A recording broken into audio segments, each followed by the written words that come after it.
안녕하십니까. 포항중앙침례교회 김종훈 목사입니다.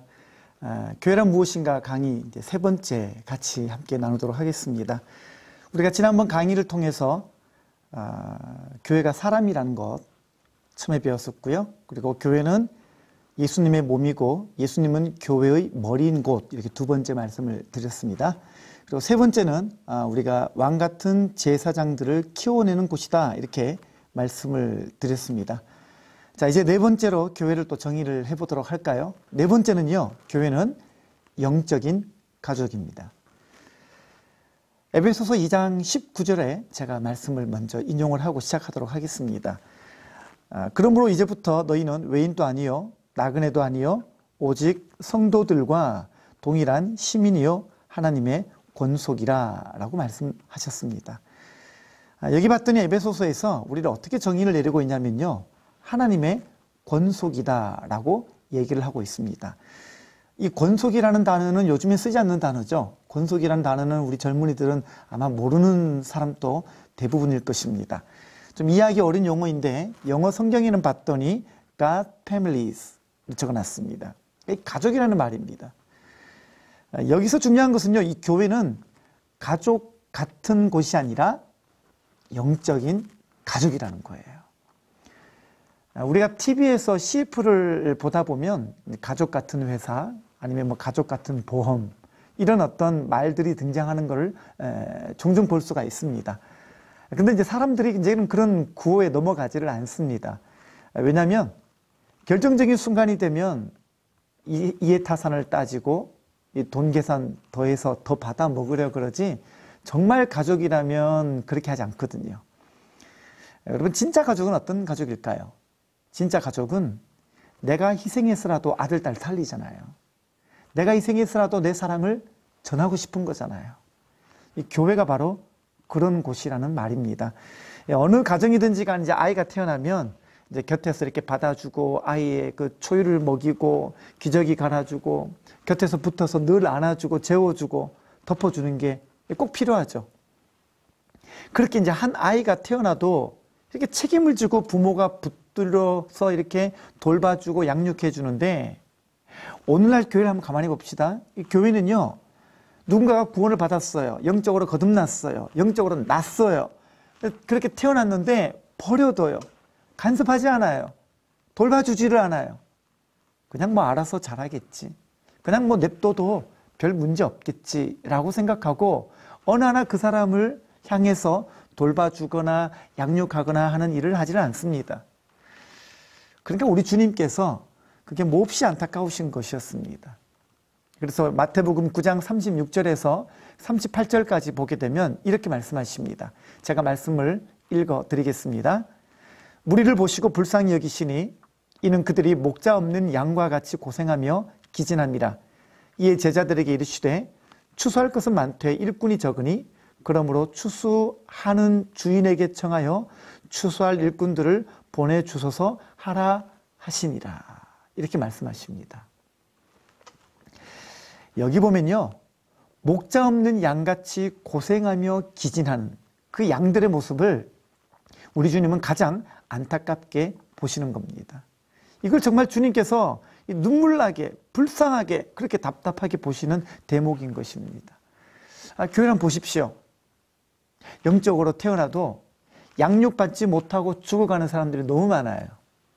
영적으로 태어나도 돌봄받지 못하고 아파한 채로 그렇게 피 흘리며 쓸어가는 사람들이 너무 많아요. 아무도 그들을 돌봐주려 하지는 않습니다. 아무도 누구라도 그 사람 인생에 들어가서 개입을 해서 그 사람을 살려보겠다라고, 내가 이렇게 해서 그 사람 붙들어 보겠다라고 헌신하는 사람이 없다라는 것입니다. 그러나 교회는요, 주님께서 책임지는 사람, 보살피는 사람, 양육하는 사람, 오버시어 얘기했죠? 마디 얘기했죠? 연결되고 결합하여 한 영혼에게 그렇게 피와 살을 공급하는 사람을 주님은 교회에 두신 거예요. 마디가 있어요. 교회는 그 마디 역할을 해야 되는 사람들이 많아져야 되는 것입니다. 주님의 마음으로 동일하게 그렇게 품고 섬기며 같이 아파하고 같이 불쌍히 여기고 살아가는 사람들이 교회에 많아져야 됩니다. 아니, 교회가 그런 곳이 되어야 하는 것입니다. 그래서 데살로니가전서 2장 7절을 보게 되면요, 가족 같은 교회가 아니라 정말 가족이구나 싶은 그런 결정적인 교회의 비밀을 바울을 통해서 보여주시는 대목이 나와요. 제가 데살로니가전서 2장 7절을 읽어드리겠습니다. 우리는 너희 가운데서 유순한 자가 되어 유모가 자기 자녀를 기름과 같이 하였으니 라고 말씀하십니다. 자기 자녀를 기름과 같이. 실제로 설문조사 결과입니다. 중학교 학생들에게 존경하는 인물, 누구를 존경하느냐라고 이렇게 설문을 조사한 통계가 있습니다. 놀랍게도 1위가 누가 나냐면요, 링컨입니다. 링컨. 비극적인 건요, 링컨은요 우리나라 사람이 아니거든요. 외국 사람이거든요. 듣도 보다는 링컨, 만나보지도 못한 링컨, 외국 사람인 그 링컨, 우리 아이들이 그렇게 존경하고 사랑한다라는 것입니다. 참 아이러니하죠. 자, 그런데요, 재미있는 사실은 우리 애들이 그렇게 존경하는 링컨, 근데 우리 애들이 그 링컨처럼 사는가입니다. 링컨 책은 읽었는데 링컨처럼 사는 사람은 없어요. 이게 뭘 의미하는지 아시겠습니까? 그렇죠. 사람은 책으로는 안 된다라는 거예요. 정보 전달로는 안 된다라는 것이죠. 자, 그럼 어떻게 하면 되겠습니까? 답은 하나예요. 링컨이 옆에 같이 살면 됩니다. 여러분, 우리가요, 예수님처럼 살자 이런 구호를 많이 합니다. 그거 좋은 말이죠. 근데요, 그게 되려면 중요한 전제가 있어요. 그게 뭐냐면 예수님 같은 모델이 옆에 있어야 됩니다. 그게 누구겠어요? 그게 바로 목자입니다. 여러분, 그래서 목자란 누구냐? 예수님에 대해서 보여주는 자, 이게 목자입니다. 예수님의 말, 예수님의 마음, 예수님의 생각, 예수님의 뜻을 옆에서 같이 동행하면서 그와 같이 살아가면서 옆에서 보여주는 자가 바로 목자인 것입니다. 오늘 한국교회는 멘토링 하는 곳도 있죠. 이 멘토링을 교회에 적용하는 분들도 있으시던데요. 여러분, 멘토와 목자의 차이점은 뭘까요? 네. 여러분, 멘토는요, 목자와 결정적인 차이점이 있어요. 뭐냐면 멘토는요, 결론적으로는요, 책임지는 게 없어요. 저 사람이 저렇게 살든 이렇게 살든 책임지지 않아요. 끝까지 간섭하지 않아요. 말만 해주고 정보만 전달해 줄 뿐입니다. 근데 목자는 달라요. 목자에게는요, 아비의 심정이 있는 거예요. 목자에게는요, 어미의 심정이 있는 거예요. 그러니까 이게 결정적인 차이인 것입니다. 우리 교회 목자들의 일주일의 삶이 어떤지 아십니까? 짧게 한번 좀 제가 이렇게 소개를 해드리겠습니다. 정말 우리 교회 목자들은요, 자기 시간이 없을 만큼 너무 바쁩니다. 사실 이제 양들을 이렇게 돌봐주잖아요. 보통 한 목장에 많으면 10명, 또 적으면 6, 7 이렇게 되어져 있습니다. 근데요, 양들도 그래요. 이 양이 울지 저 양이 울지, 이 우는 순서도 이게 순서가 있는 게 아니에요. 또 한 번 운 사람 그 다음 주에 쉬었다가 그 다음 주에 운다, 뭐 그런 것도 없어요. 예, 새벽이든지 간에 심야든지 간에 우는 영혼 다 받아줘야 되고요. 예, 기도 독려하려고 그러면요, 기도실에 같이 가줘야 됩니다. 여러분, 기도하자, 기도하는 줄 아십니까? 양들은 그렇게 기도 안 합니다. 목자가 끌고 가서 같이 기도하자 그래야 됩니다. 목자 같이 무릎 꿇고 같이 기도해줘야, 기도하는 모습을 앞에서 보여줘야 양들이 보고, 아, 저렇게 기도하는 거구나, 옆에서 직접 보고 배우는 겁니다. 성경 읽는 거 습관이 안 된 양들이 있거든요. 성경 읽어라 읽어라 아무리 말을 해도요, 성경 읽지 않습니다. 어떻게 해야 되냐면요, 성경 같이 기도실 내려가서 같이 읽어줘야 돼요. 같이 카페라도 가서요, 성경 같이 읽자, 같이 성경 펴서 같이 읽어줘야 양들이 따라가는 겁니다. 이뿐 아닙니다. 목자들은요, 정말 바빠요. 각 집마다 경조사가 생기면 뛰어들어가야 되고요, 마음이 힘들다 그러면 몇 시간이고 그 얘기를 들어줘야 됩니다. 이사 가면 뒷바라지 다 해줘야 되죠. 어떤 놈 집 나가면요, 그 놈 찾아다닌다고 밤을 샌 적도 있어요. 누구 입원하면요, 매일같이 병원으로 퇴근합니다. 병원으로 가서 같이 있어 주기도 합니다. 이와 같은 것들이요. 가만히 보십시오. 예수의 마음이 없으면 절대로 못합니다.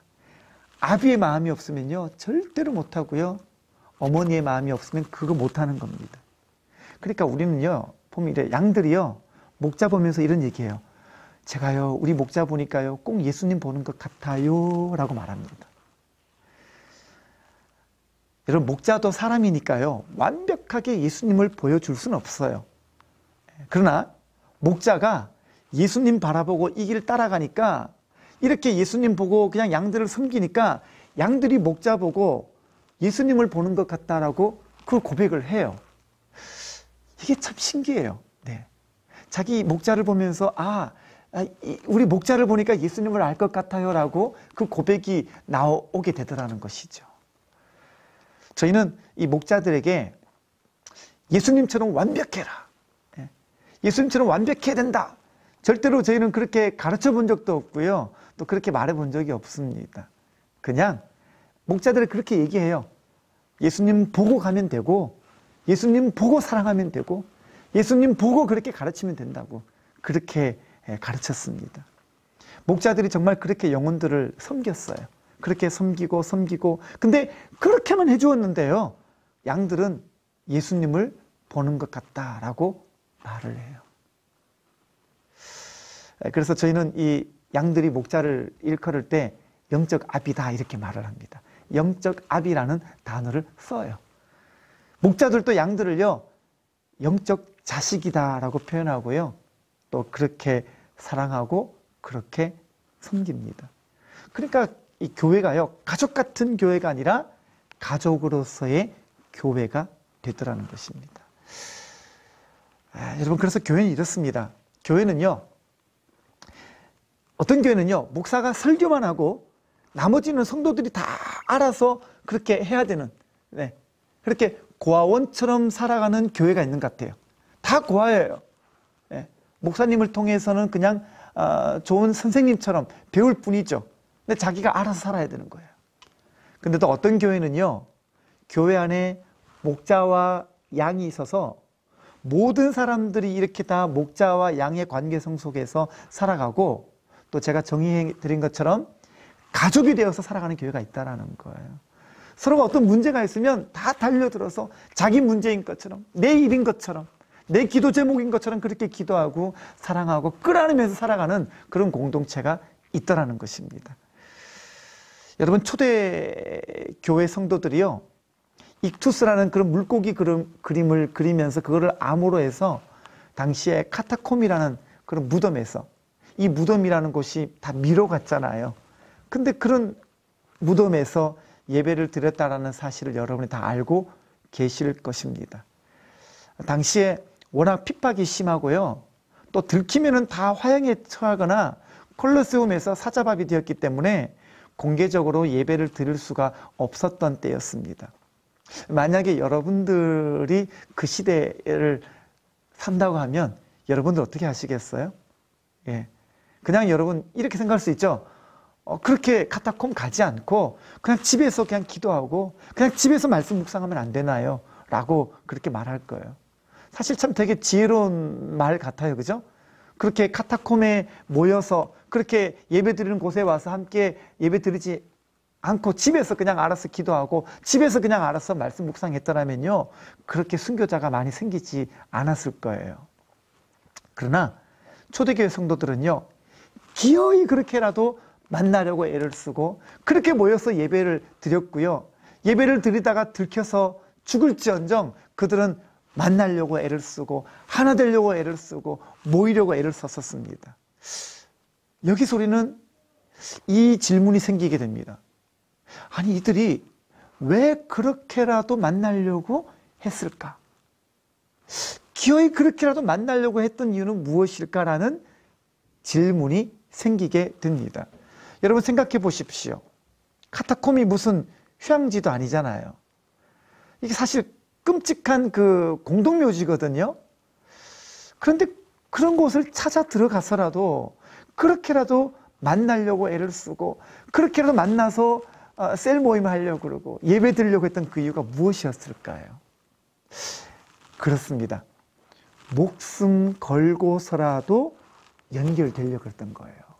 목숨 걸고라도 결합되려고.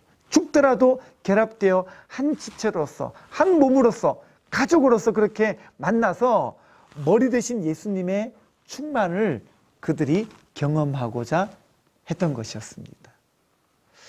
그래서 초대교회 성도들은요, 모여 있다가 예배할 때가 되면요, 골목마다, 길마다, 그 어떤 집 골목 코너마다 안내자들이 있었습니다. 그러면은 그 사람 만나면 길바닥 모래에다가 이렇게 물고기 그림을 그리는 것입니다. 그럼 안내자가 오른쪽으로 가시라고, 왼쪽으로 가시라고. 그렇게 해서 예배 처소를 알려줬던 것입니다. 익투스라는 게 그거잖아요. 하나님의 아들 예수 그리스도, 그분은 구원자. 그 문장의 첫 글자를 따니까 익투스가 된 거잖아요. 이게 물고기라는 단어가 나온 거잖아요. 그렇게 해서 익투스 그림, 그걸 암호를 그려서 미로 같은 카타콤을 지나서 셀 모임도 하고 예배도 드리고 그렇게 했던 것입니다. 목숨을 잃을 걸 각오하고 그렇게 지하 교회까지 찾아온 사람들. 너와 나의 관계를 영적인 가족의 관계성으로 살아낸 사람들. 여러분, 그들이 바로 초대교회 성도들이었고요. 초대교회 성도들이 가졌던 교회의 그림이 바로 그런 그림이었고요. 그런 정의로, 그런 본질로 그들은 교회를 이루면서 살아갔기 때문에 그들에게는 생명력이 있었던 것이었습니다. 여러분, 우리도요, 이런 관계성으로 엮여진 교회가 돼야 됩니다.